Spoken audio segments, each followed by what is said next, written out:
जय हिंद बच्चों, मैं हूं काजिम सर और आज हम लोग सीखने वाले हैं प्रकाश का अपवर्तन। बच्चों, रिफ्रैक्शन ऑफ लाइट है ना। बच्चों, पिछले चैप्टर में हम लोग प्रकाश का परावर्तन पढ़े थे, जिसको रिफ्लेक्शन ऑफ लाइट बोले थे हम लोग इंग्लिश में। ठीक है, ये है रिफ्रैक्शन ऑफ लाइट। बच्चों, दोनों में अंतर होता है। ठीक है, वो है रिफ्लेक्शन, ये है रिफ्रैक्शन। ठीक है, कितने बच्चों को सेम लगता रहता है, लेकिन सेम नहीं है बच्चों, समझ आ रहा है। ठीक है बच्चों, ये जो हम लोग चैप्टर पढ़ेंगे प्रकाश का अपवर्तन, ठीक है ना, इसको समझने से पहले हम लोग कुछ सिचुएशन पे काम करेंगे। ठीक है, कुछ सिचुएशन ऐसे हम आप लोगों को दिखाएंगे कि उस सिचुएशन से आप लोगों को एग्जैक्टली सारा चीज़ क्लियर हो जाएगा कि वास्तव में होता क्या है ना, अपवर्तन होता क्या, प्रकाश का अपवर्तन होता क्या है। इन सारी चीज़ को है ना हम लोग क्लियर कर सकते हैं। ठीक है बच्चों, अगर आज समझ में नहीं आया ना बच्चों, इस वीडियो में समझ में नहीं आया तो जिंदगी में कभी भी समझ में नहीं आएगा। ठीक है बच्चों, तो इसीलिए वीडियो पे बने रहें। ठीक है, अगर चैनल पे नए हैं तो बच्चों प्लीज़ मेरे चैनल को सब्सक्राइब कर लें और वीडियो को लाइक करें, कमेंट करें। ठीक है, तो चलते हैं बच्चों सबसे पहले वो सिचुएशन को समझने के लिए। ठीक है, जिसकी वजह से हम लोग ये सारा चीज़ समझ सकते हैं। ठीक है बच्चों, यहाँ पे ये देखिए, ये इस सिचुएशन को देखिए बच्चों, इस सिचुएशन को आप देखिए, यहाँ हो क्या रहा है बच्चों। यहाँ पे क्या है बच्चों कि एक ग्लास में है ना एक पेंसिल रखा हुआ है कि नहीं, दिख रहा है आपको। यहाँ पे ग्लास में एक पेंसिल रखा है बच्चों, कितना इंटरेस्टिंग है, आप इसको देखिए। अब वो पेंसिल आपको कैसा दिख रहा है बच्चों, टेढ़ा दिख रहा होगा, है कि नहीं, टेढ़ा दिख रहा है ना, बिल्कुल दिख रहा है ना। क्या है बच्चों, इतना मतलब ऐसा हो क्यों रहा है, इसको समझना है बच्चों, इसका ऐसा हो क्यों रहा है। कभी सोचा है आपने, कभी सोचा है? हम लोग कभी नहीं सोचे बच्चों, लेकिन सोचना चाहिए हम लोगों को बच्चों कि ऐसा क्यों हो रहा है ना। ये जो ग्लास में पेंसिल रखा हुआ है, वो पेंसिल टेढ़ा क्यों दिख रहा है बच्चों, है कि नहीं, ऐसा हो क्यों रहा है। ये सब किसके वजह से हो रहा है बच्चों, ये प्रकाश का अपवर्तन की वजह से हो रहा है, रिफ्रैक्शन ऑफ लाइट। बच्चों, अभी मैं आपको इसका डेफिनेशन नहीं बताया बच्चों, मैं अभी आपको सिर्फ सिचुएशन बता रहा हूँ, है कि नहीं। और देखिए बच्चों, ये है ना, या इस सिचुएशन को देखिए, इस सिचुएशन को देखिए आप बच्चों, इस सिचुएशन में आपको क्या दिख रहा है ना। उसी तरीके से ग्लास में क्या रखा है बच्चों, एक कॉइन रखा हुआ है ना। अब वो कॉइन आपको एक वास्तविक स्थान से ऊपर दिख रहा होगा बच्चों, है ना, उसका इमेज उसके ऊपर दिख रहा होगा, है ना बच्चों।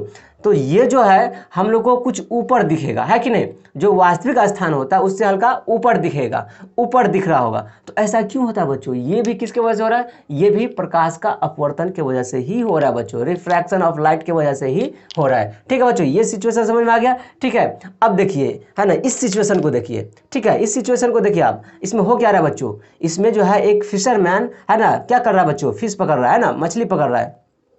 तो ये फिशरमैन जो मछली पकड़ रहा है बच्चों, है ना, वैसे नहीं पकड़ रहा है, वैसे हम लोग अनजाने में, वैसे हम लोग जानते हैं कि हम लोग मछली जो पकड़ते हैं तो उसके लिए हम लोग फिजिक्स नहीं पढ़े रहते, लेकिन फिर भी है ना नियम को अप्लाई कर रहे होते हैं, हम लोग को मालूम नहीं रहता लेकिन फिर भी नियम को अप्लाई कर रहे होते हैं बच्चों, है ना। एक मछली को पकड़ने के लिए भी फिजिक्स का होना जरूरी है बच्चों। कितना इंटरेस्टिंग है ना फिजिक्स, इसीलिए आई लव फिजिक्स बच्चों। फिजिक्स को लव करो, बहुत मजा आएगा, है ना। जहाँ तहाँ देखो तो फिजिक्स ही फिजिक्स नजर आता है, बहुत इंटरेस्टिंग सब्जेक्ट है बच्चों, इसीलिए बहुत मजा आता है ना। तो देखिए यहाँ पर क्या हो रहा है कि एक फिशरमैन जो है मछली पकड़ रहा है, मतलब फिश पकड़ रहा है।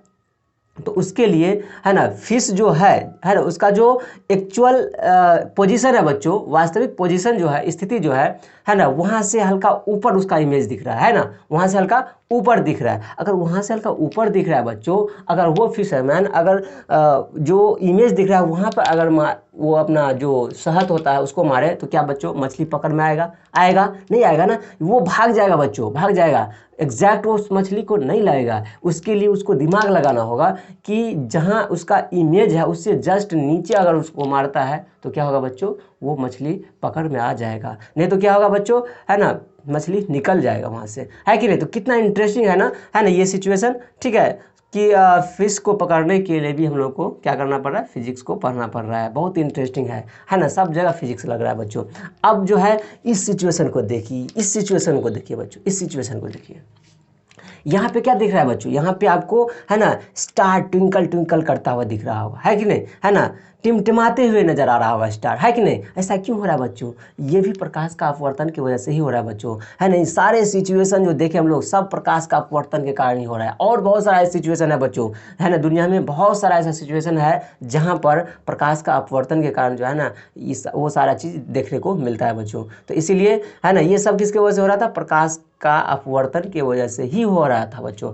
तो बच्चों तो अब जो है हम लोग जो है ना क्या करेंगे, इसके डिफिनेशन को बारे में है ना समझेंगे, है ना, इसका डिफिनेशन वास्तव में है क्या, है ना, इसका परिभाषा क्या है, फिर उसको समझ लेते हैं। ठीक है, फिर हम लोग को क्लियर हो जाएगा कि प्रकाश का अपवर्तन क्या होता है। ठीक, तो बच्चों चलते हैं हम लोग सीखने के लिए प्रकाश का अपवर्तन का डेफिनेशन क्या होता है। ठीक है बच्चों, हम लोग तो पीछे सारा चीज़ क्लियर कर लिए। ठीक है, अब हम लोग को समझना है प्रकाश का अपवर्तन का डेफिनेशन मतलब परिभाषा क्या होता है। ठीक है बच्चों, तो यहाँ पे देखिए ये क्या है बच्चों, एक माध्यम 1 और एक माध्यम 2 मैंने बनाया है। ठीक है, ठीक है, ये एक डायग्राम से मैं आपको दिखा रहा हूँ और फिर मैं डेफिनेशन भी लिखा दे रहा हूँ। ठीक है, ये माध्यम 1 या माध्यम 2 होता क्या बच्चों कि जब प्रकाश एक माध्यम से, है ना, एक माध्यम से दूसरे माध्यम में प्रवेश कर रहा होता है तो वो क्या होता है कि जैसे प्रवेश करता है दूसरे माध्यम में वो अपनी दिशा विचलित कर लेता है बच्चों, है ना बच्चों। यहाँ पे कहेंगे कि जब प्रकाश किरण एक माध्यम से दूसरे माध्यम में प्रवेश करता है तो वो अपना दिशा विचलित हो जाता है, अपनी दिशा में क्या हो जाता है बच्चों,